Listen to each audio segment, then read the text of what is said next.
Praise the Lord, hallelujah. Zion வேதாகம ஆய்விற்கு அன்போடு கூட இயேசு கிறிஸ்துவின் நாமத்தில் உங்களை வரவேற்கிறேன்.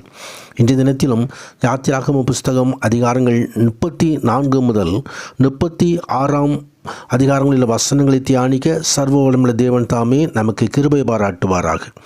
34வது அதிகாரத்திலே ஆண்டவராகிய தேவன் மோசேயை நோக்கி, இதோ முந்தின கற்பலகைகளுக்கு ஒத்த விதமாக 2 கற்பலகைகளை இழைத்து கொண்டு வர வேண்டும் என்று தேவனத்தில் கட்டளையிட்டார். அதோடு கூட ஆண்டவராகிய தேவன் அவர் ஜனங்களோடு செய்கிறதான உடன்படிக்கையின்படி என்னென்ன கற்பனைகளை ஆண்டவர் கொடுக்கிறாரோ, என்னென்ன காரியங்களை சொல்லுகிறாரோ, அந்த காரியங்களெல்லாம் அந்த பலகைகளிலே நீ வார்த்தைகளால் இதை எழுது, இந்த வார்த்தைகளின்படியே உன்னோடும் இஸ்ரவேலோடும் உடன்படிக்கை பண்ணினேன் என்றார். கர்த்தருடைய பரிசுத்த நாமத்துக்கு மகிமை உண்டாவதாக. அங்கே அப்பம் புசியாமலும் தண்ணீர் குடியாமலும் இரவும் பகலும் 40 நாள் கர்த்தரோடே மோசே இருந்தான்.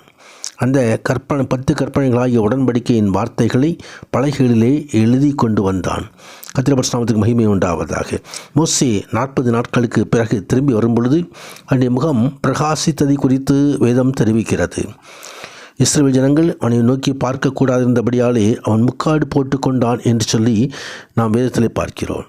கர்த்தருடைய பரிசுத்த நாமத்துக்கு மகிமை உண்டு. உடன்படிக்கையின் தேவன் நம்மோடு உடன்படிக்கை பண்ணியிருக்கிறார். இது புதிய உடன்படிக்கை, பழைய உடன்படிக்கை, நியூ டெஸ்டமெண்ட், பழைய ஓல்ட் டெஸ்டமெண்ட், நியூ டெஸ்டமெண்ட் என்று சொல்லி நம்ம வேதத்தை பிரிக்கிறோம். அவர் நமது இரத்தத்தினாலாகி உடன்படிக்கையை சிலுவையில் நம்மோடு செய்துவார். உடன்படிக்கையின் தேவன் கர்த்தருடைய பரிசுத்த நாமத்துக்கு மகிமை உண்டாவதாக. அந்த தேவனோடு நாம் இணைந்து கொள்ளுவோம். மோசே எப்படி 40 நாட்கள் தேவனோடு சஞ்சரித்தாரோ அதேவிதமாக ஒவ்வொரு நாளும் வேதம் படிப்பதின் மூலமாக, வேத எழுத்துக்களின் வாயிலாக ஆண்டவரோடு நாம் இணைந்து கொள்ள முடியும். கர்த்தருடைய பரிசுத்த நாமத்துக்கு மகிமை உண்டாவதாக. 35வது அதிகாரத்திலே ஓய்வு நாள் ஆசரிப்பு பற்றிய கட்டளைகள் எல்லாம் இதோ ஆண்டவராகிய தேவன் மோசேக்கு கொடுக்கிற காரியத்தை குறித்து பார்க்கிறோம். நீங்கள் 6 நாள் வேலை செய்ய வேண்டும், 7ஆம் நாளோ உங்களுக்கு பரிசுத்த நாளாக இருப்பதாக. அது கர்த்தருக்கென்று ஓய்ந்திருக்கும் ஓய்வு நாள். அதிலே வேலை செய்கிறவன் எவனும் கொலை செய்யப்பட்ட கடவன் என்று ஆண்டவர் தாமே கண்டிப்பான ஒரு கட்டளையை கொடுக்கிறார். தொடர்ந்து ஆசரிப்பு கூடாரத்துக்குரிய பொருட்களை மோசே இஸ்ரவேல் புத்திரராகிய சபையார் மூலம் பெற்றுக்கொள்கிறதை குறித்து பார்க்கிறோம். ஆண்டவர் எந்த காரியங்களை கொண்டு இந்த ஆசரிப்பு கூடாரத்தை உருவாக்க சொன்னாரோ அந்த பொருட்களை எல்லாம் மோசேயிடம் ஜனங்கள் கொண்டு வரும்படி அங்கே கட்டளை கொடுக்கப்படுவதை குறித்து பார்க்கிறோம். கர்த்தருடைய பரிசுத்த நாமத்துக்கு மகிமை உண்டாவதாக. ஆம், எப்படி ஆண்டவர் கற்பித்தபடியே அந்த இஸ்ரவேல் ஜனங்களுக்கு மோசே சொல்லுகிறதான காரியம். அதே போல் ஆண்டவர் யாரை முன்குறித்தாரோ, எசேபேல், அகோலியாவ் என்னென்ன காரியங்களை செய்ய வேண்டும் என்று சொல்லி ஆண்டவர் சொன்ன அந்த நபர்களை அழைத்து அதோ அவர்களுடைய இருதயம் ஞானத்தால் நிரப்பப்படும்படி, அவர்கள் தங்கள் வேலைகளை சரியாக செய்யும்படி, பரிசுத்த ஆவியானவர்தாமே இந்த காரியங்கள் எல்லாம் பொறுப்படுத்திக் கொள்ளும்படி இங்கே மோசே செய்த காரியங்களை குறித்து நாம் பார்க்கிறோம். கர்த்தருடைய பரிசுத்த நாமத்துக்கு மகிமை உண்டாவதாக. அதோடு கூட ஞானம் இருதயமுள்ள ஸ்திரீகள் எல்லோரும் தங்கள் கைகளினால் நூற்ற இந்த இளநூல்களையும் இரத்தாம்பர நூல்களையும் சிவப்பு நூல்களையும் மெல்லிய பஞ்சு நூல்களையும் மோசேயிடம் கொண்டு வந்தார்கள். கர்த்தருடைய மக்கள் எல்லோரும் ஒத்துழைப்போடு இந்த காரியங்களை எல்லாம் செய்ததை குறித்து வேதத்திலே பார்க்கிறோம்.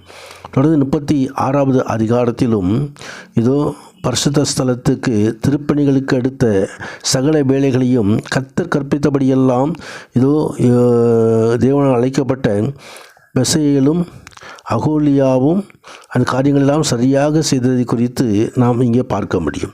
கர்த்தர் எதை கற்பிக்கிறாரோ அதை நாம் செய்ய வேண்டும். கர்த்தர் கற்பித்தபடியே நாம் நடக்க வேண்டும். மோசே ஆண்டவர் எப்படி மலையிலே மாதிரியை காட்டினாரோ அதே விதமாக ஆசரிப்பு கூடாரத்தை இங்கே உருவாக்குகிறதை குறித்து பார்க்கிறோம். மிகவும் உன்னிப்பாக, மிகவும் சரியாக, மிகவும் கவனமாக இந்த ஆசரிப்பு கூடாரத்தை கர்த்தர் கற்பித்தபடியே உருவாக்கினார். நாமும் ஆண்டவர் என்ன கற்பிக்கிறாரோ வேதத்தில் மூலமாக அதையே நாம் சரியாக பின்பற்றும்படி அழைக்கப்படுகிறோம். கர்த்தருடைய வார்த்தைகளின்படி நடக்க வேண்டும். அப்பொழுது கர்த்தர் மகிமையை நாம் காணலாம். தேவன் தாமே அருமையான ஆய்வில் ஈடுபடுகிற ஒருவரை ஆசீர்வதிப்பாராக. மகிமையின் கர்த்தர் உங்களோடு கூட இருப்பாராக. அதிசயங்களை காண பண்ணுவாராக.